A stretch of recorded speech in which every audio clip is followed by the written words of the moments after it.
હવે એક્ઝામ્પલ 5 જોઈ લો અને ક્વેશ્ચન જોઈ લો. અહીં આવી ગયો છે, એમાં લખ્યું છે ફેમિલી સાઇઝ, એમાં ક્લાસ આપેલા છે, નંબર ઓફ ફેમિલીમાં લખેલું છે 7 8 2 2 1, આવું કંઈક લખેલું છે. તો આનો મોડ ફાઇન્ડ કરવાનો છે. મોડ ફાઇન્ડ કરવાનો આમાં ક્લાસ બી આવ્યું છે. ક્લાસ આવ્યો તો આપણે ફોર્મ્યુલા મૂકવા પડશે અને પછી આગળ કરવાનું. પણ ક્વેશ્ચન હું મેં ટેબલ અહીંયા ડ્રો કરું, આખું ટેબલ ડ્રો કરવા પડે કે ચાલે? ધ્યાન રાખો, ખાલી મોડ ફાઇન્ડ કરવાનો હોય તો ટેબલ ડ્રો કરવાની જરૂર નહીં મળે. પણ ટેબલમાંથી જે મેઇન વસ્તુ મને કામની છે ને એ લખી દઉં. ફ્રીક્વન્સીમાં જુઓ ને, ફ્રીક્વન્સીમાં લખેલું છે 7 8 2 2 1. તેમાંથી મને કામનું શું છે? કામનું છે આ વધારે ફ્રીક્વન્સી 8. ફ્રીક્વન્સીમાં જોઈ લો ક્લાસ 3 to 5 છે, એની ફ્રીક્વન્સી બધા કરતાં વધારે છે. તો આ 8 કામનું છે, એના પહેલાં લખેલું છે 7. એ બી કામનું છે, એના આ બાજુ લખેલું છે 2. અને તો આ આજુબાજુ અને ઉપર, નીચે તો કોઈ નંબર મળે નહીં. ઉપર શું છે? આના ઉપર ક્લાસ લખેલું છે 3 to 5. તો બસ આટલી વસ્તુનું કામ છે. આપણે એક્ઝામ્પલ કયો કરતા છે? એક્ઝામ્પલ 5.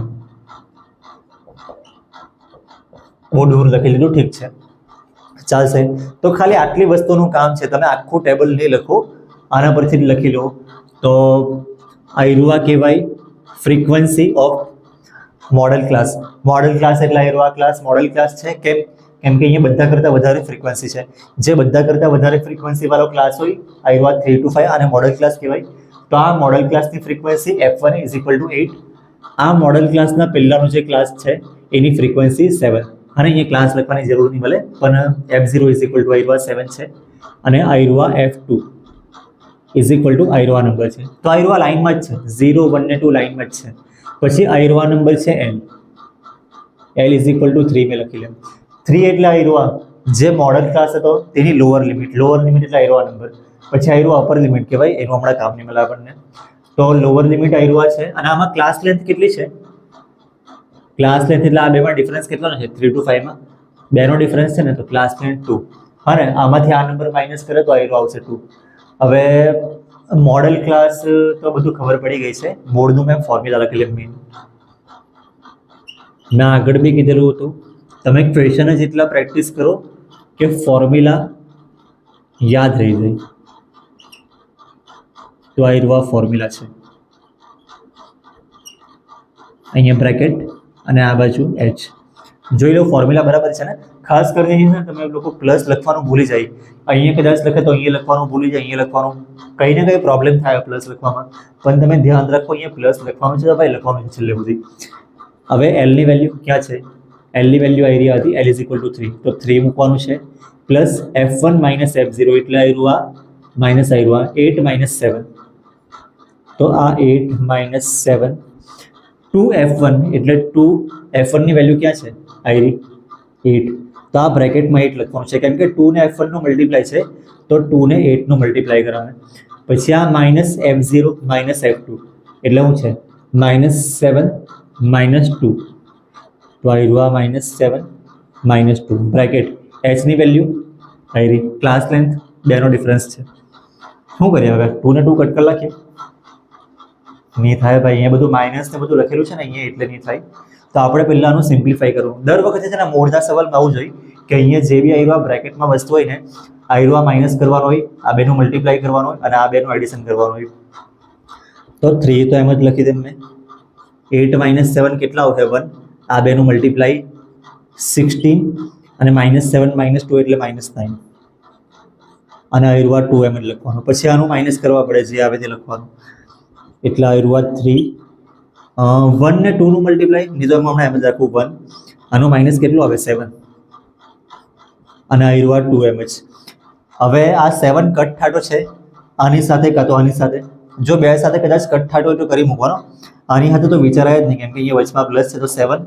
આ નંબર સાથે કટ થાટો હોય તો બી નહીં કરવાનો, કેમ કે વચમાં પ્લસ છે એટલે કટ નહીં થાય. પણ આ 1 કે 2 સાથે કટ થાટો હોય તો કરી મૂકવાનો, પણ થાય નહીં. શું કરે? તો 1 ને 2 નું મલ્ટીપ્લાય કરી દેવું એટલે 3. 1 ને 2 નું મલ્ટીપ્લાય કેટલું આવે? 2. એટલે 2/7. હવે 2/7 તમારે કરવા પડે. કેવી રીતના કરવો? દેખાતું છે? ઓકે. 2/7 કેવી રીતે કરવો તમે? આવી રીતના કરવો. 2/7 કેવી રીતે કરવો? આ છે ને 7/2 છે, ધ્યાન રાખો. તમને ખબર છે ને 7/2 આવી રીતે લખાય. 7/2 એટલે 7 નું હાફ. 7 નું અડધું કેટલું આવે? કેટલું આવે 7 નું અડધું? 3.5. તમને આન્સર તો ખબર જ છે ને, 7 નું અડધું 7 નું અડધું 3.5 આવે. તો આ રહ્યું એકચ્યુઅલી 7/2 છે. જો આપણે ડિવાઈડ કરવાની ટ્રાય કરીએ તો 2 3 6 આવે, 1 બચે, પછી આ રહ્યું 0.0 એટલે આ રહ્યું બી 0 આવે અહીંયા નીચે, અને 2 5 10, અને આ પોઈન્ટના ઉપર પોઈન્ટ. તો 7/2 ઇઝ ઇક્વલ ટુ 3.5 આવે. પણ આનું હમણાં આપણને કામ નહીં મળે, આપણને કામ છે 2/7 નું. અને 7/2 નો આન્સર આવ્યો છે, પણ આપણને કામ છે 2/7 નું. એટલે ધ્યાન રાખો, તમને 2/7, બહુ બધા લોકો આવું કરે, બહુ બધા લોકો ઉપર ગમે એવો નંબર હોય ને પણ આવું જ કરી મૂકે. મોટો નંબર ડિવાઈડ નલ્લો નંબર, એવું નહીં મળે ભાઈ. નલ્લો નંબર ડિવાઈડ મોટો નંબર બી છે, જે તમે 9th શીખી ગયેલા, 9th ફર્સ્ટ ચેપ્ટરમાં. તો એ કરવાનું. હવે 2/7 ક્યાં કરું મેં? આ બાજુ કરી જાય.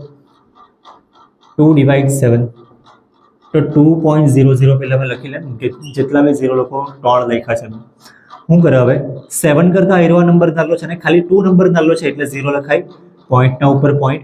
અને આયરવા 20 લઈ લે તો 2020, એ તો 7 કરતા મોટો છે ને. હવે શું થાય? 7ના ટેબલમાં 7 2 14, માઇનસ કરે તો 6, આ 0. પછી આયરવા શું આવે? 7 8 56, માઇનસ કરે તો 4, આયરવા 0. પછી આ 7 5 35.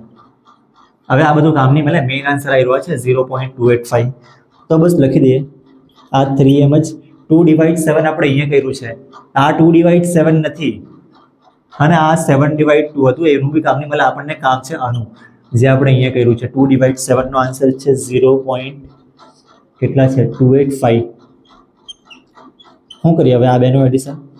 3 + 0 કેટલા આવે? 3 જ આવે ને. અને આ રહ્યું 0.285. તો આ રહ્યું છે તમારા આન્સરમાં. અહીંયા થોડું વેરિએશન હોય ને, અને 285 એકચ્યુઅલી આગળ ડિવાઈડ થતું હતું, પણ મેં કર્યું નહીં મળે, કેમ કે પોઈન્ટ પછી 2-3 ડિજિટ તો લખ્યા છે ને, એટલે ચાલી જાય. એટલે ઠીક છે, અહીંયા થોડુંક વેરિએશન આવી જાય તો બહુ પ્રોબ્લેમ નહીં મળે, પણ અહીંયા જ વેરિએશન નહીં આવી જવું જોઈએ. અહીંયા જેમ બને તેમ તમે પરફેક્ટ આન્સર લાવવાની ટ્રાય કરો. તો આ રહ્યું મોડ આવ્યો છે 3.285. આ રહ્યું છે શું? ફાઇન્ડ શું કરવાનું હતું આપણે? ફાઇન્ડ ક્યાં લખેલું છે? નીચે લખેલું છે find mode of this data. તો બસ આ રહ્યું મોડ થઈ ગયો છે 3.285. ઓકે.